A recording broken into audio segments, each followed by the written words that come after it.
이라는 제목으로 말씀 증거하시겠습니다.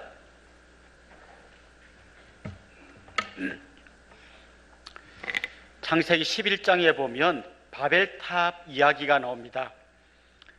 사람들이 옛날에 알지 못했던 새로운 기술을 개발한 거죠. 그 전까지는 높은 건물을 쌓으려고 하면 주로 돌로 쌓았습니다. 그러면 산에서 돌을 캐내야 됩니다. 캐낸 돌을 다듬어야 됩니다.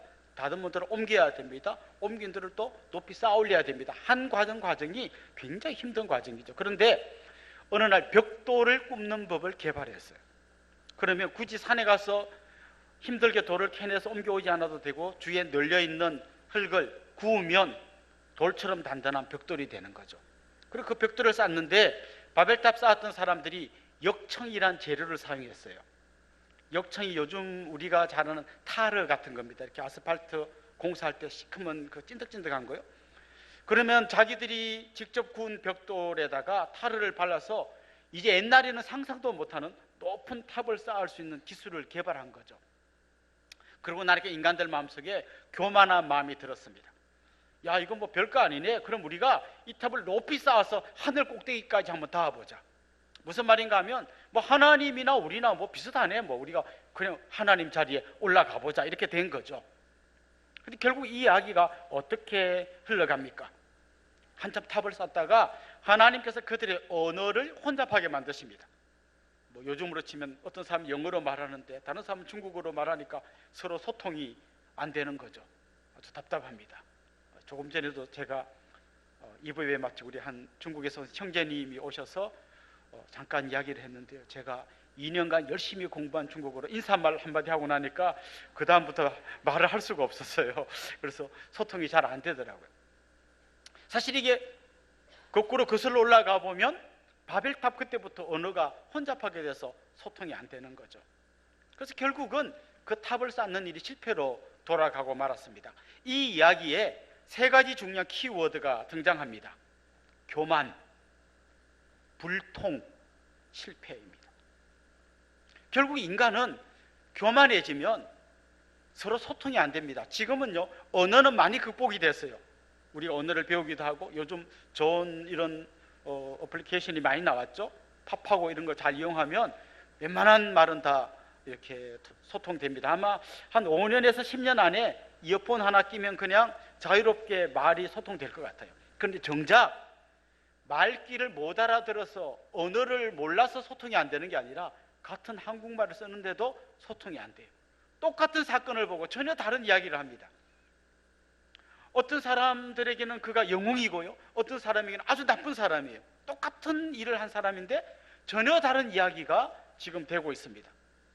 결국은 출발은 어딘가 하면 내가 옳고 나는 충분히 선악을 분별할 수 있다고 하는 생각을 사람들이 갖고 있는 이 교만에서부터 서로를 절대 이해하지 않고 받아들이지 않는 이 불통이 오게 되는 것이죠.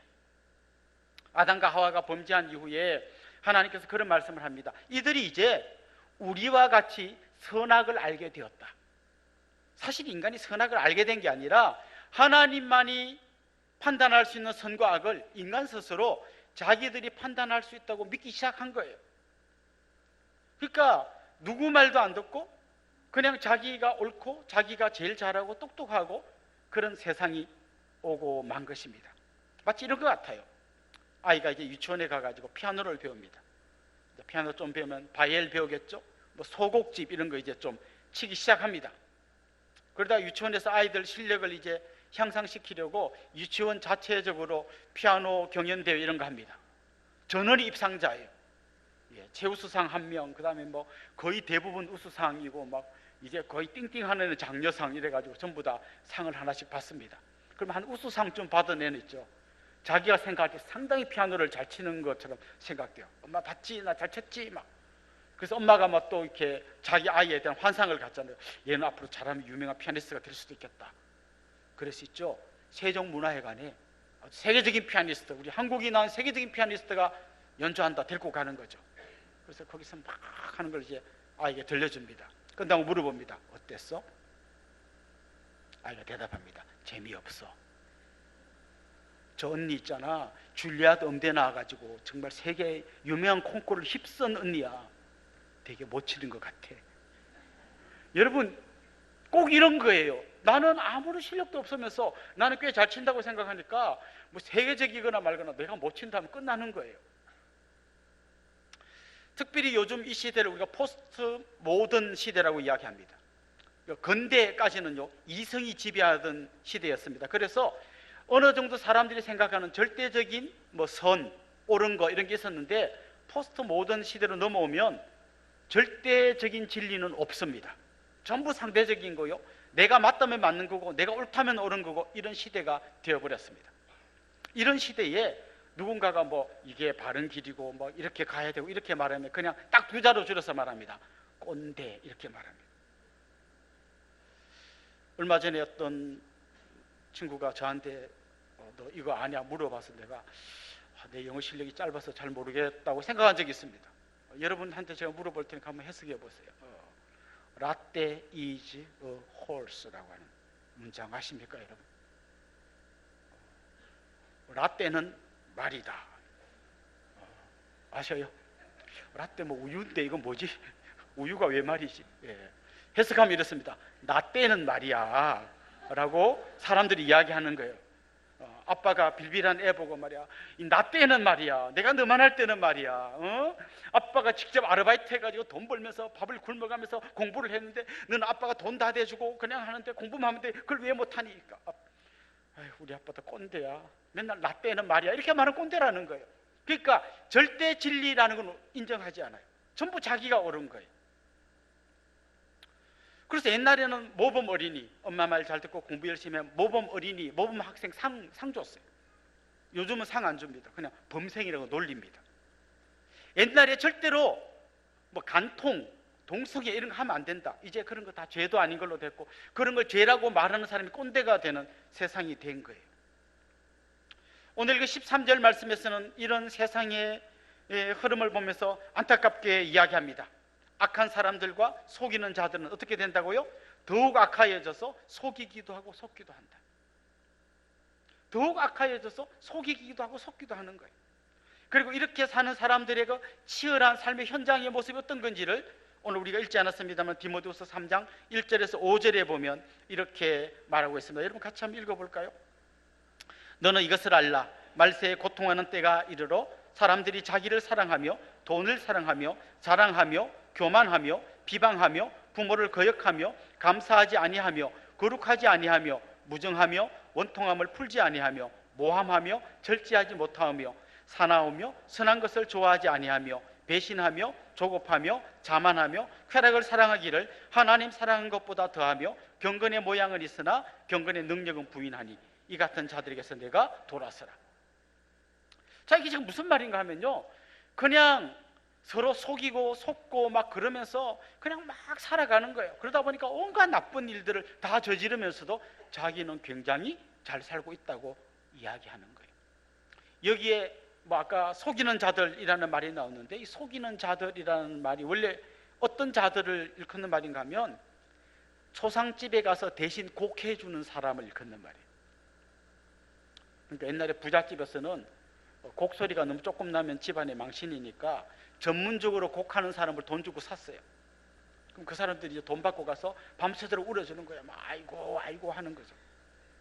속이는 자들을, 바로 요 사람들을 속이는 자들이라는 뜻으로 썼어요. 그럼 생각해 보십시오. 남의 집에 가서 밤새도록 막 엉엉 울어주는데 막 심지어 눈물까지 흘리는데 진심으로 우는 건 아니죠. 돌아가신 분이 누군지도 모르면서 그냥 돈 받았으니까 울어주는 거죠. 오늘 이 시대의 사람들이 이렇게 살아간다는 거예요. 각기 자기가 옳은 대로 자기가 맞다고 생각하고, 그러면서 때로는 막 거짓 연기도 하고 속이고 속고 그러면서 치열하게 살아가고 있다는 것이죠. 마치 이런 것 같습니다. 거대한 흙탕물이 막 홍수가 났을 때 막 휩쓸려 내려오는 것 같습니다. 어떻게 그리스도인들이 여기 서가지고 이 거대한 물살 앞에서 어떻게 해보지 못하고 그냥 막 둥둥 떠내려갈 것 같은 그런 상황을 맞고 있는 것이죠. 그런데 오늘 성경은 그런 우리를 향하여 이 같은 자들에게서 돌아서라고 이야기하는데, 특별히 14절 말씀에 보면 이렇게 이야기합니다. 그러나 너는 이라고 말합니다. 자, 이게 무슨 말인가 하면요, 지금 딴 사람들이 다 이렇게 속이고 썩고 거짓말하고 자기가 맞다고 하고 막 서로 자기가 옳다고 교만하고 그러면서 그냥 불통이 되고 막 엉망진창인 세상에 우리가 살아가지 않습니까? 그럼 사람들이 보통 이렇게 이야기하는 거예요. 남들이 다 그렇게 사니까 나도 그렇게 살 수밖에 없다는 거죠. 그러니까 나도라고 이야기하는 거죠. 근데 성경은 이렇게 이야기하는 거예요. 그렇게 말하면 안 되고 그러나 너는 이라고 반대로 뒤집어 버리는 것입니다.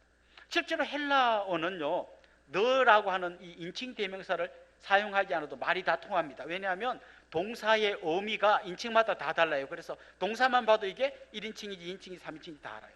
근데 너라고 구체적으로 대명사를 쓸 때는 굉장히 강조할 때예요. 특별히 오늘 이 너는 이라는 말이요, 문장의 첫 번째 나옵니다. 우리 한국말로는 그러나 너는 이라고 되어 있지만 헬라어로는요, 너는 그러나 이렇게 되어 있어요. 지금 이렇게 말하는 거죠. 네가 누구인지 아냐? 우리 보고 똑같이 말하는 거죠. 여러분이 누구인지 아십니까? 그렇게 세상에 탕류에 휩쓸려 떠내려갈 사람들이 아닙니다. 여러분은 그렇게 허무하게 세상 사람들이 그렇게 산다고 똑같이 그렇게 휩쓸려 떠내려가면 안 되는 사람들입니다. 그러니까 너도 어쩔 수 없다가 아니라 그러나 너는 거기에 거슬러 올라가야 된다는 거죠.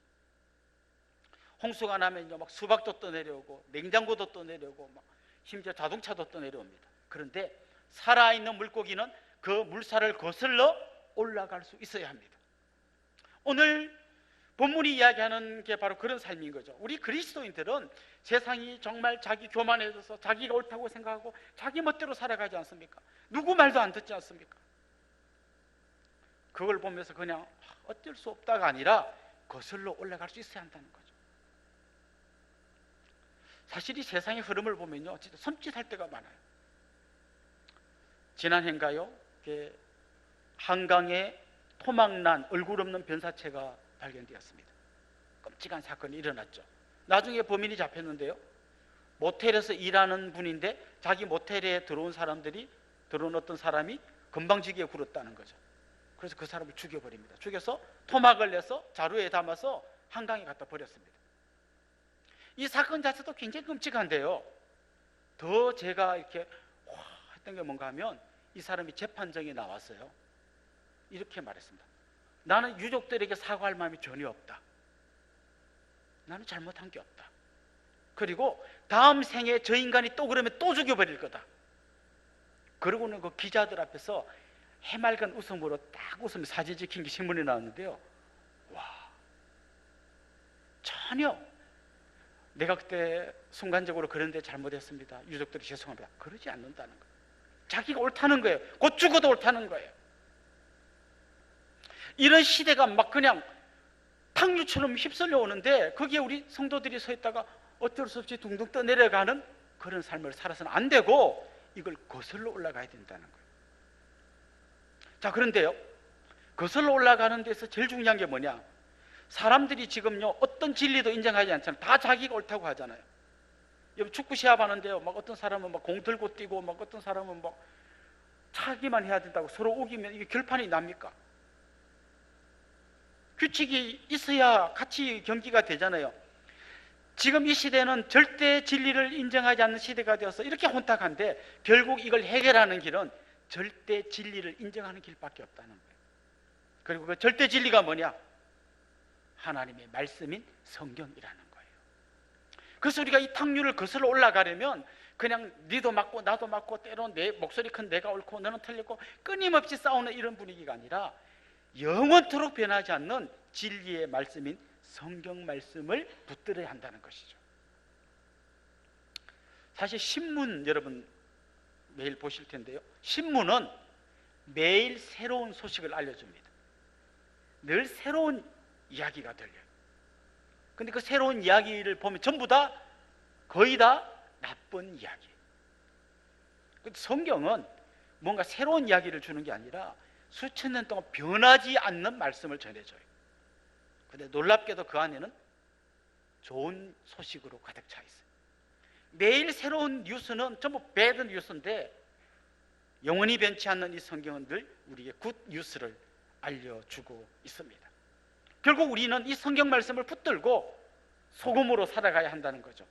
세상이 썩지 않도록 마지막까지 버텨낼 수 있는 소금의 역할을 감당해야 된다는 거죠. 그래서 세상이 다 예스라고 말해도 우리는 성경 말씀을 들고 노라고 말할 수 있어야 되고요. 때로는 세상이 다 노라고 말하는 것도 우리는 성경 말씀을 들고 예스라고 이야기할 수 있어야 한다는 거죠. 그러면서 오늘 본문에 보면 성경이 어떤 책인지를 소개합니다.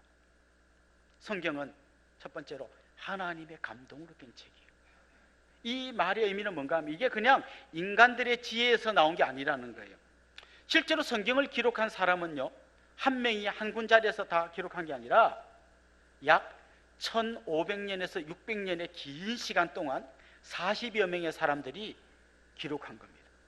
그 중에 어떤 사람은 농부였고요, 어떤 사람은 뽕나무 키우는 사람, 양을 키우는 사람도 있었고요, 왕도 있었고요, 선지자도 있었고요.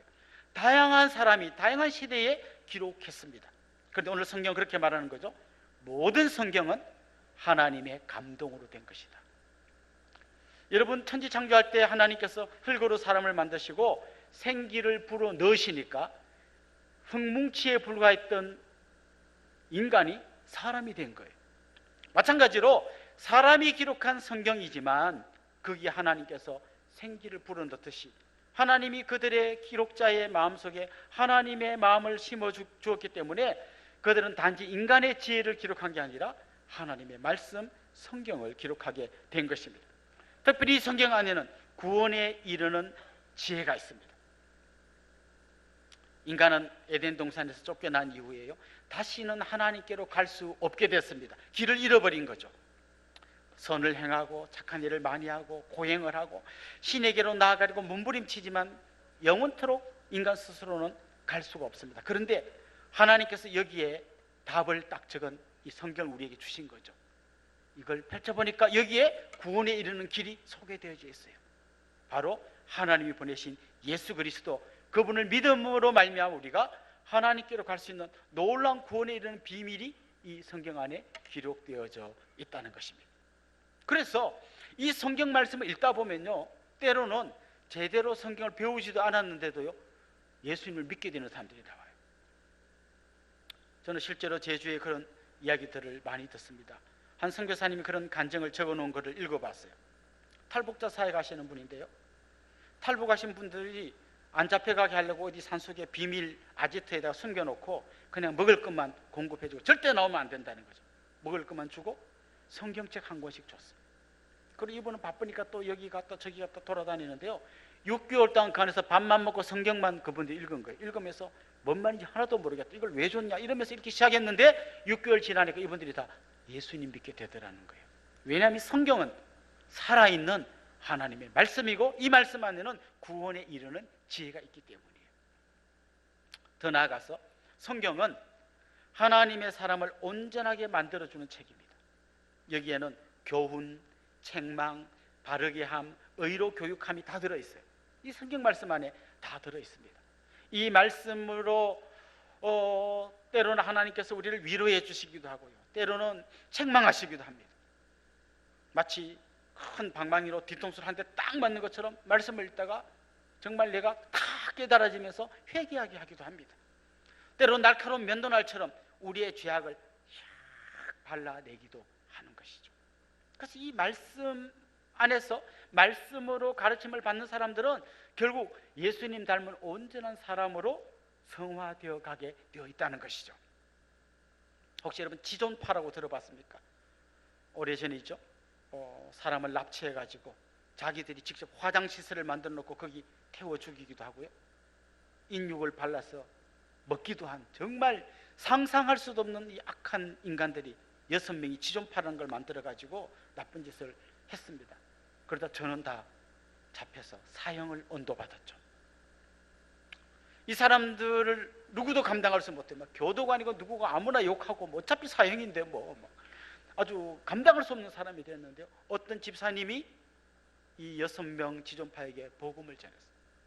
처음에는 욕하고 막 덤벼들고 쌩 난리였죠. 그런데 살아있는 하나님의 말씀이 이들 가슴 속에 파고들기 시작하면서 결국 이들이 사형당하기 전에 전원이 예수님을 인격적으로 영접하고 자기들이 한 짓을 진심으로 회개하고 유족들에게 사과하고 그리고 사형장으로 끌려가서 저는 사형당했습니다. 그중에 김현양이라고 하는 사람, 그 중에서도 제일 좀 악독한 사람이 있었는데요, 그 사람이 사형당하기 전에 벗어놓고 간 신발에 보니까 누가복음 23장 43절 말씀이 적혀 있었대요. 신발에 오늘 내가 나와 함께 낙원에 있으리라. 그렇게 세상에서 악한 사람이었지만 하나님의 말씀이 이 사람들 가슴에 파고들기 시작하니까 결국 이렇게 악한 사람들이 다 회개하고 예수님 믿은 그런 놀라운 역사가 일어났다는 것이죠. 그래서 결국 오늘 성경 우리에게 뭘 이야기하는가 하면, 전부 자기가 옳다고 생각하고 자기 주장만 하고 서로 소통되지 않아서 싸우고 그러면서 같이 망해가는 이 세상을 살릴 수 있는 유일한 방법은 영원히 변하지 않는 절대 진리 하나님 말씀을 붙드는 것밖에 없다는 거죠. 이 안에 구원이 길이 있고 우리를 온전케 하는 모든 교훈이 다 담겨 있다는 것이죠. 그래서 오늘 본문은 그렇게 담대하게 우리에게 권면합니다. 배우고 확신하는 일에 거하라. 끊임없이 이 말씀을 배워야 하는 거예요. 배운 다음에 이 말씀을 확신해야 돼요. 이 말씀이 진리다.